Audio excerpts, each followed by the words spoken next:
Hello student, good morning. Indian public senior secondary school Badau की online classes में आपका स्वागत है। देखिए स्टूडेंट, लास्ट क्लास में हम लोग चर्चा कर रहे थे, वहां पे हम लोगों ने कंटिन्यूअस चार्ज डिस्ट्रीब्यूशन के बारे में लास्ट पॉइंट पढ़ा था। आज का अपना टॉपिक है, जो अपनी हेडिंग है, जो चैप्टर का नाम है, आज उस टॉपिक में चलते हैं अपन गाउस लॉ। और गाउस लॉ पढ़ने के बाद इसके एप्लीकेशन की अपन बात करेंगे। तो फर्स्ट अपना है गाउस लॉ।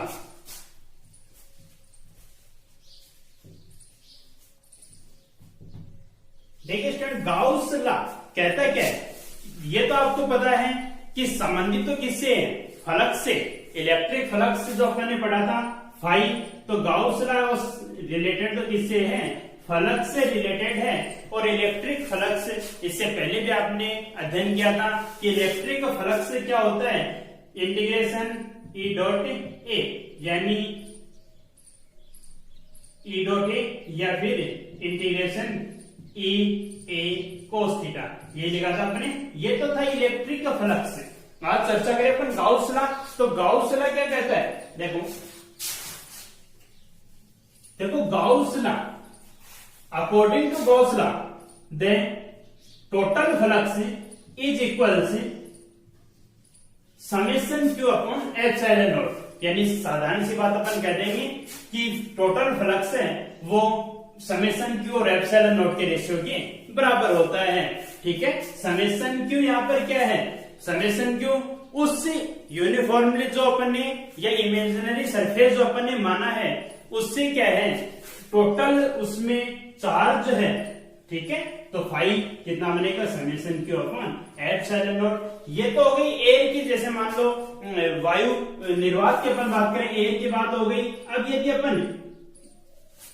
अपन बात करें एयर की, सॉरी मीडियम की बात हो गई है, तो एयर के लिए देखो कितना हो जाएगा। जैसे मान लेते हैं अपन कि एयर के लिए आपको पता है कि एप्सिलॉन आर कितना होता है, 1 है। किसके लिए है, एयर के लिए। ठीक है, एक मीडियम में फ्लक्स का मान है या गाउस का नियम, वो कितना हो जाएगा, फाई इक्वल से summation Q upon epsilon not. आपने एक फॉर्मूला पढ़ा था, एप्सिलॉन इक्वल्स में एप्सिलॉन नॉट एप्सिलॉन आर। ठीक है, यहां से एप्सिलॉन नॉट कितना बन जाएगा, एप्सिलॉन नॉट इक्वल से एप्सिलॉन बाई एप्सिलॉन आर। और एयर के लिए एप्सिलॉन आर की वैल्यू कितनी होती है, वो होती है आपके पास 1। तो एप्सिलॉन इक्वल्स किसके हो जाएगा, एप्सिलॉन नॉट के, देन पुट कर सकते हैं यहां से। तो समेशन क्यू अपॉन कितना हो जाएगा, एप्सिलॉन। यदि किसी मीडियम की बात करें तब तो कितना हो जाएगा, summation Q upon epsilon not. और यदि अपन नॉर्मली बात करें तो कितना हो जाएगा, फाई इक्वल्स में summation Q upon epsilon not. बात होती वही है। ठीक है, केवल फर्क है तो एप्सिलॉन और एप्सिलॉन नॉट के मीडियम का प्रभाव पड़ता है। ठीक है, तो साधारण सी बात है गाउस लॉ की। ठीक है, आपको ये ध्यान में रखना है, phi equal summation Q upon epsilon naught. Exam में देखिए स्टूडेंट, इस बेस पे आपको न्यूमेरिकल प्रॉब्लम्स मिलती हैं। तो न्यूमेरिकल प्रॉब्लम सॉल्यूशन के लिए अपने को गाउस लॉ, उसकी मैथमेटिकल फॉर्म आपके ध्यान में रहनी चाहिए। मैथमेटिकल फॉर्म अपने पास phi equal summation Q upon epsilon naught. ठीक है, ये तो थी साधारण सी बात गाउस लॉ की। इसी फॉर्मूले के अकॉर्डिंग अपन इसके एप्लीकेशंस हैं, उन पे अपन उनका अध्ययन करेंगे इसी फॉर्मूले की सहायता से। देखिए, अब अपन ने ये तो कह दिया कि सरफेस के लिए टोटल फ्लक्स है, जैसे मान लो कोई भी सरफेस है, इसके लिए टोटल फ्लक्स फाई है, वो वैल्यू तो अपन ने बता दी। लेकिन टोटल फ्लक्स का मान है वो डिपेंड किन किन एलिमेंट्स पे करता है या किन किन पे डिपेंड करता है, उसके अपन चर्चा करें। तो देखो फाई है, उसका मान किन किन कारकों पे डिपेंड करता है,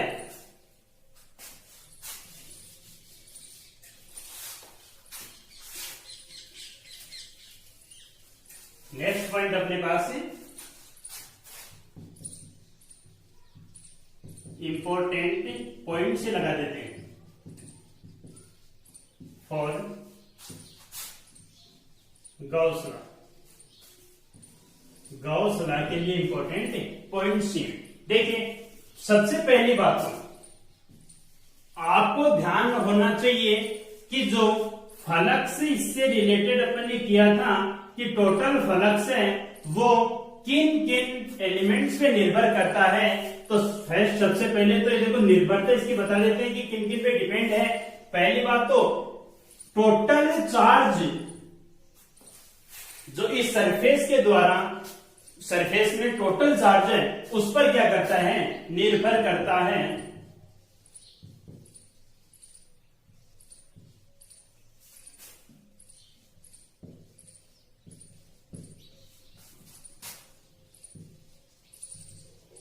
total charge conduct by surface, पहली बात तो ये हो गई जिसपे क्या करता है, डिपेंड करता है। Second, the nature of surface, कि इसकी प्रकृति कैसी है। जो अपन ने सरफेस माना है, जो गाउसियन सरफेस इसे कह सकते हैं अपन, जो गाउसियन सरफेस या फिर इमेजिनरी सरफेस अपन कह सकते हैं। तो टोटल किस पे डिपेंड करेगा, द नेचर ऑफ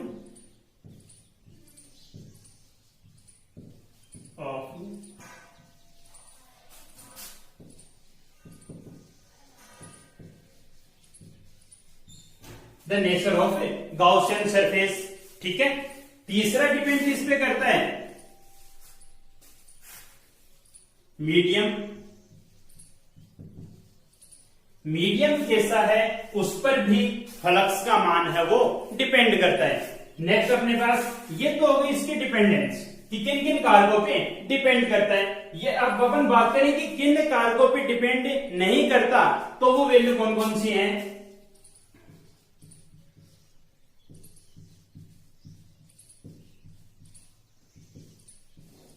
देखो फर्स्ट अपने पास है चार्ज, देखो डिस्टेंस है। यदि मान लो टोटल चार्ज की अपन बात करते हैं कि समेशन क्यू, समेशन क्यू क्या है यहाँ पर है, एल्जेब्रिक सम ही तो इसके लिए कि चार्ज उनका एल्जेब्रिक सम है समेशन क्यू। समेशन क्यू कितना होगा, समेशन क्यू जैसे मान लो कितने भी चार्ज है इसके अंदर, 1 2 एक 3 क्यू है, एक माइनस का 2 क्यू ये मान लेते हैं। तो इसके लिए टोटल चार्ज कितना होगा, 5 क्यू माइनस 2 क्यू, यानी कितना हो जाएगा 3 क्यू। तो देखो फर्स्टली बात तो यही है कि टोटल फ्लक्स का मान है 5 इक्वल से किसके होता है, 5 आउट माइनस 5 इन, यानी leaving charge of surface and entering charge of surface. Total flux leaving charge of surface and entering charge of surface. तो ये बात भी ध्यान रखना कि सरफेस के लिए लिविंग चार्ज है वो कैसा होता है, पॉजिटिव, और इंटरिंग सरफेस है वो कैसा होता है, नेगेटिव। ठीक है, ध्यान में रहेगी। तो टोटल फ्लक्स है उसकी वैल्यू अपन कैलकुलेट कर सकते हैं। ठीक है, अब देखो डिपेंड किन किन कारकों पे नहीं करता। तो पहली बात तो है कि इनकी पोजीशन पे, the position of charge element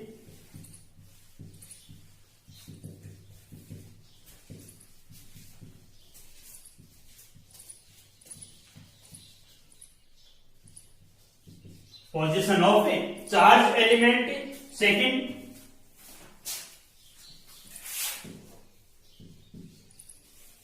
the distance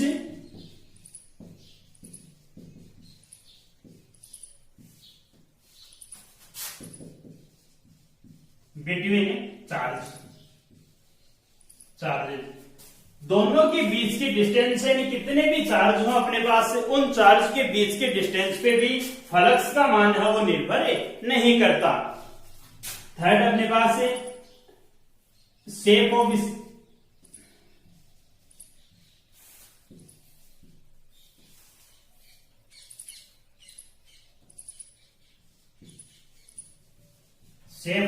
surface, कि सरफेस की शेप कैसी है उस पे भी फ्लक्स का मान निर्भर नहीं करता। तो 3 पॉइंट है जिन पे निर्भर करता है और 3 पॉइंट अपने पास आ गए जिन पे निर्भर नहीं करता। ठीक है, पोजीशन ऑफ चार्ज, कि चार्ज स्थिति कैसे भी हो सकते हैं उनकी पोजीशन पे डिपेंड नहीं करता, बीच की डिस्टेंस पे भी निर्भर नहीं करता, और शेप ऑफ सरफेस, किस सरफेस की शेप कैसी है उस पे भी डिपेंड नहीं करता। ठीक है, ये तो थी दोनों बातें कि डिपेंडेंट किस पे, अनडिपेंडेंट किस पे है। तीसरी बात अपने पास आती है कि क्या फ्लक्स है वो जीरो भी हो सकता है। फ्लक्स जीरो कब होगा,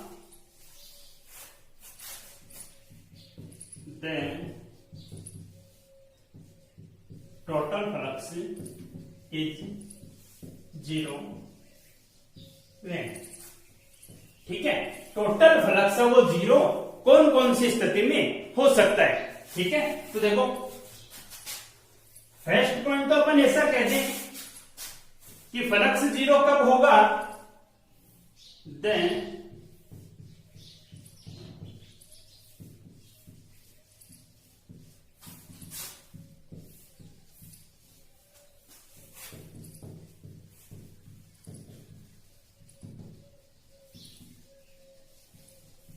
the leaving charge is equal the entering charge, यानी इससे निकलने वाला चार्ज है उसका वैल्यू इसमें इंटर होने वाले चार्ज के बराबर हो तो इससे निर्गत फ्लक्स कितना होगा। अभी हमने लिखा था फाइव इक्वल्स कितना है, फाइव आउट माइनस फाइव इन, यही था। तो फाइव है वो कितना होगा, निकलने वाला फ्लक्स है, और दोनों जब बराबर हैं तो टोटल फ्लक्स इसके लिए कितना होगा, जीरो होगा। पहली बात तो ये हो गई। दूसरी बात अपन ऐसा कह दें कि द चार्ज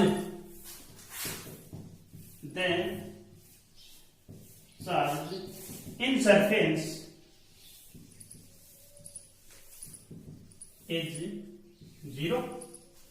यदि सरफेस के अंदर चार्ज है उसकी वैल्यू कितनी हो, जीरो हो, तब भी फ्लक्स का मान जीरो होगा, क्योंकि फाइव है, फाइव की वैल्यू कितनी होगी, summation Q upon epsilon not, summation Q कितना है, जीरो, तो फाइव कितना आ जाएगा, जीरो।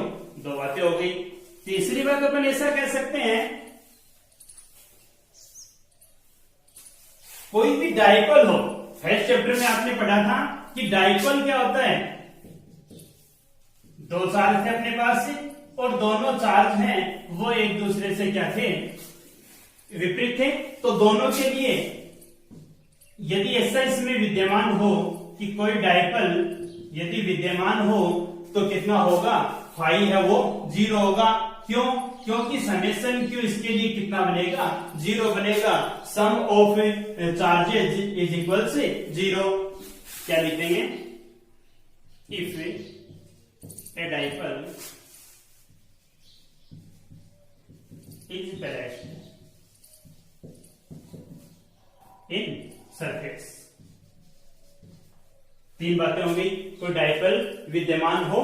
ठीक है, फोर्थ पॉइंट अपन ऐसा भी कह सकते हैं कि देखो जिसमें अनडिपेंडेंट अपन ने किया था, एक पॉइंट और ध्यान रखना उसके लिए कि यदि कोई चार्ज है वो इस परत से, इस सरफेस से बाहर यदि कोई चार्ज विद्यमान है तो उस चार्ज का इस पर कोई प्रभाव नहीं होता, चार्ज कोई भी इफेक्ट इस पे नहीं डालता, इससे टोटल फ्लक्स में चार्ज का कोई भी इफेक्ट नहीं होता। तो इसके लिए भी अपन ऐसा कह सकते हैं कि फ्लक्स जीरो होगा जब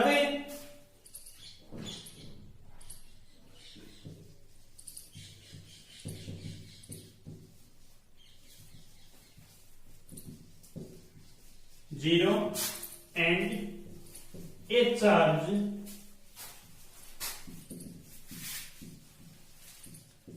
placed आउटसाइड ऑफ सरफेस। ठीक है, यानी आउटसाइड ऑफ सरफेस कोई चार्ज रखा है और इसके अंदर, ठीक है, सरफेस के अंदर है, आवेश का मान, टोटल चार्ज का मान है वो जीरो है, तो उस स्थिति में भी फ्लक्स है वो कितना होगा, जीरो होगा। ठीक है, तो तीन चार पॉइंट है इसके लिए, और तीन चार थे डिपेंडेंट और तीन चार पॉइंट थे अपने पास से जिन पे डिपेंड नहीं करता। तो ये बातें इसके लिए आप ध्यान रखना। ठीक है,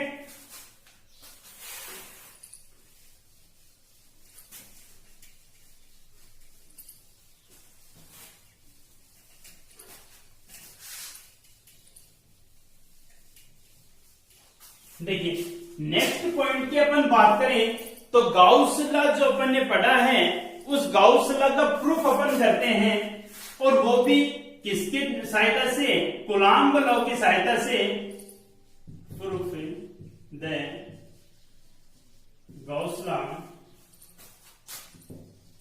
विथ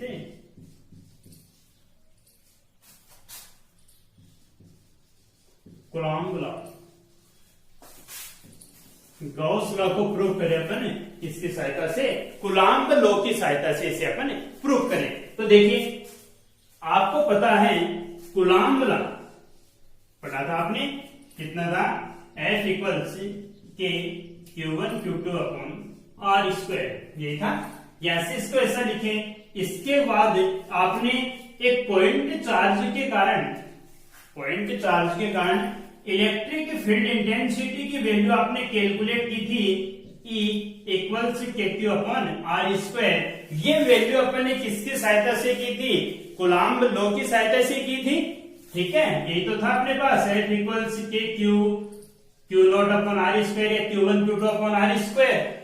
यहां से अपन ने ऐसा पुट किया था F by Q not equals के Q अपॉन R स्क्वायर। इससे अपन क्या कह सकते हैं, F इक्वल्स क्या था, QE, यानी F बाई Q कितना हो गया, इलेक्ट्रिक फील्ड E इक्वल्स में F बाई Q, यानी इलेक्ट्रिक फील्ड की इंटेंसिटी है वो एक पॉइंट चार्ज की वजह से कितनी आई थी, E इक्वल से के Q अपॉन R स्क्वायर। ठीक है, तो इसके अकॉर्डिंग ही अपन किसको प्रूव करेंगे, गाउस लॉ को अपन प्रूव करेंगे।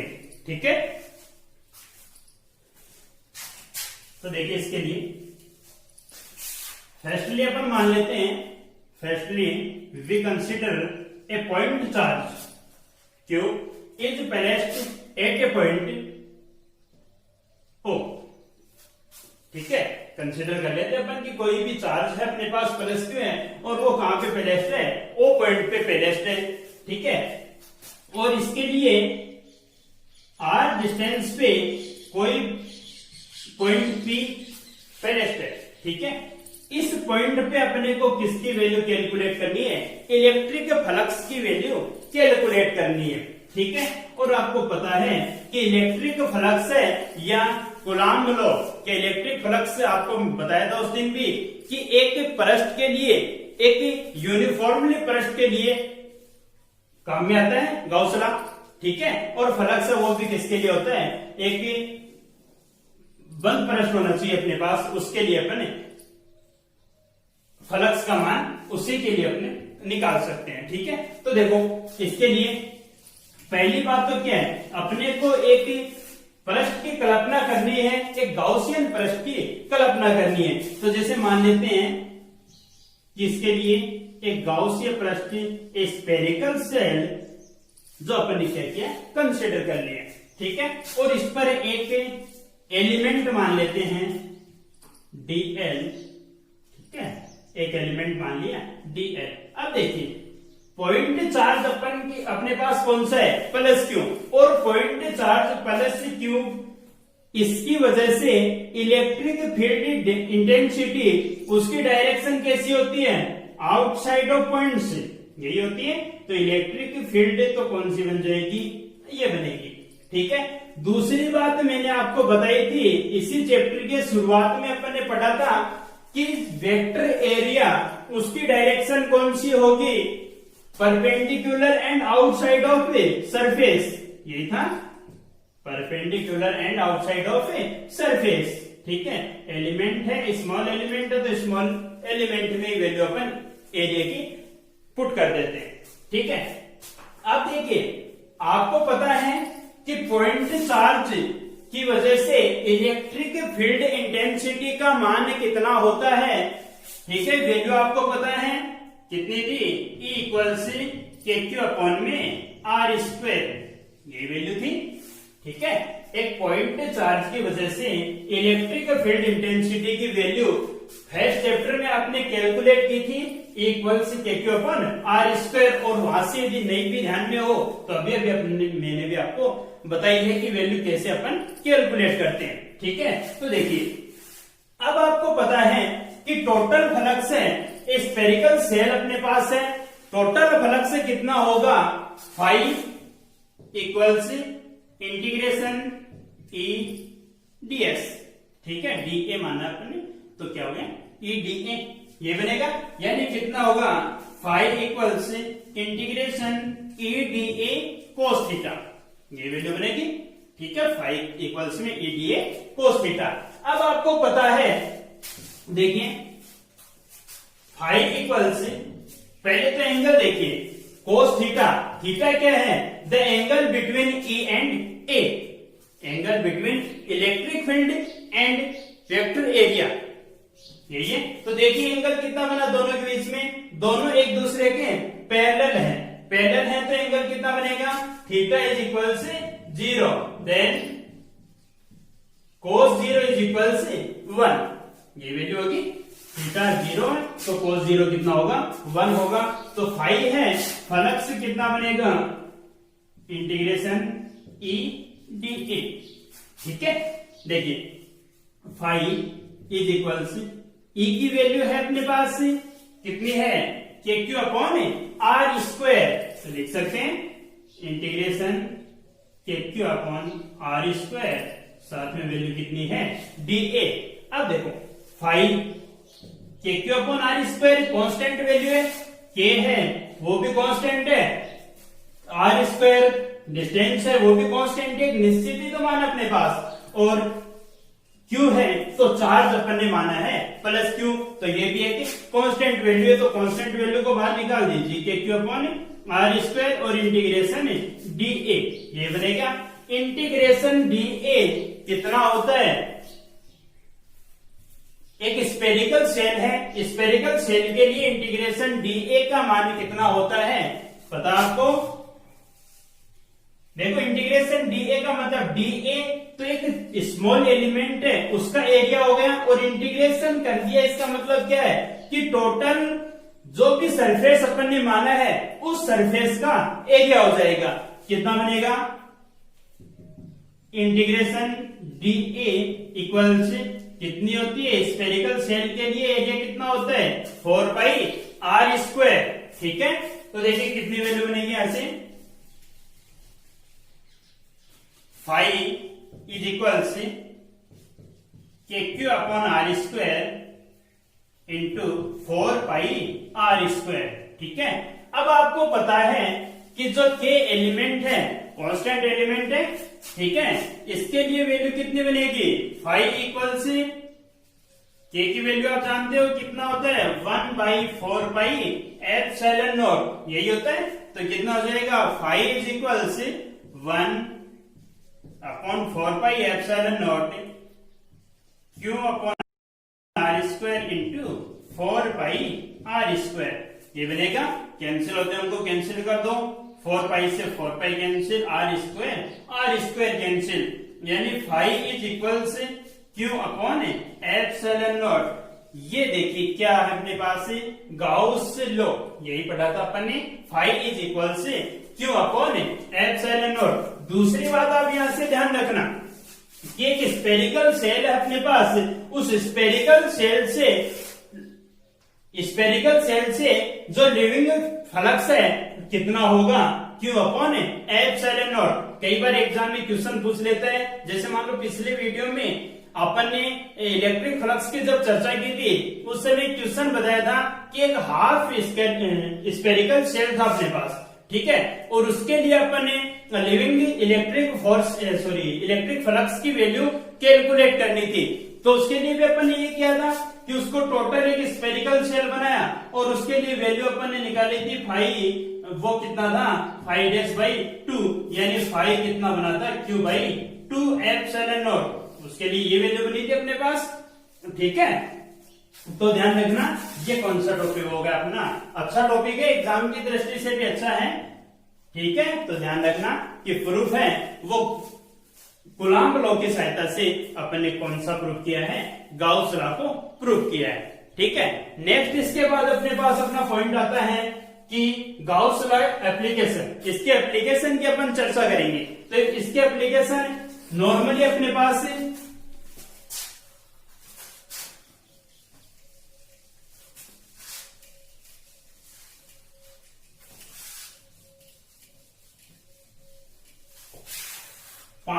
एप्लीकेशन है। फर्स्ट जैसे अपन ने देखो इससे पिछले वीडियो में पढ़ा था कि लीनियर चार्ज डिस्ट्रीब्यूशन, ठीक है, तो उसके लिए अपने पास कि कोई भी चार्ज है इनफाइनाइट चार्ज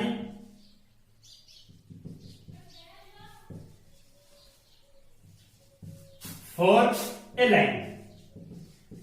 फर्स्ट तो अपने पास ये है। दूसरा अपन बात करेंगे कि अपन ने चार्ज पढ़ा था, सेकंड अपन ने सरफेस की बात की थी कि सरफेस चार्ज है तो उसके लिए अपन 2 पॉइंट उसके पढ़ेंगे सरफेस के लिए, ठीक है, 2 पॉइंट है सरफेस के लिए, और फिर 2 ही पॉइंट अपने पास है वो किसके हैं, स्फेरिकल सेल के लिए हैं अपने पास।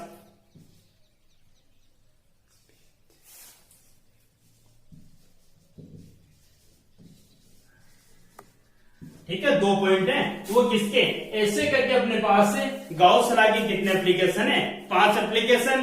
तो अपन नेक्स्ट 2-3 वीडियो में अपना काम हो जाएगा, तो नेक्स्ट वीडियो में अपन इनके एप्लीकेशंस के बारे में चर्चा करते हैं। आज के लिए इतना ही काफी है। Thank you.